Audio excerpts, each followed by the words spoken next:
Today, life for Melissa and Kevin Dager has seemingly returned to normal.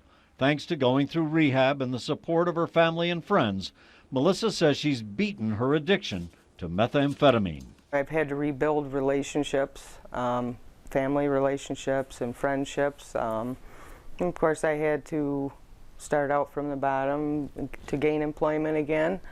But I work for a wonderful company now. But Melissa Dager must face the consequences of that past life. She's due to be sentenced soon in federal court and could face time in prison. My future, once I pay my consequence, is going to be nice. Are you willing to accept the consequence? Yes. Why?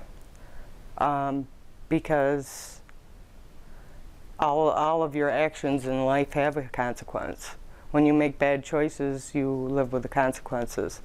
Melissa got caught up in a methamphetamine drug culture that has become a big problem in the city of Oneida for the past several years.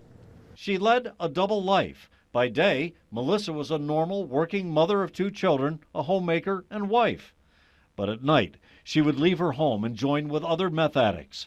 Several years ago, suffering from depression following the death of her mother and other personal problems, Melissa says she became vulnerable and meth became her escape. It also gave me like more of a carefree attitude, so things that really would send me into this depression, they didn't seem so bad when I used the drug, you know. Yeah. It numbed the issues, you know. You were addicted. Yeah, the very first time I think I became addicted to it.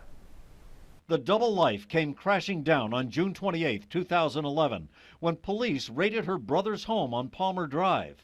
Federal authorities eventually charged her with supplying her brother, Robert Atkinson, with quantities of pseudoephedrine so he could cook up meth inside the home, an explosive process in which people could have been killed or badly burned.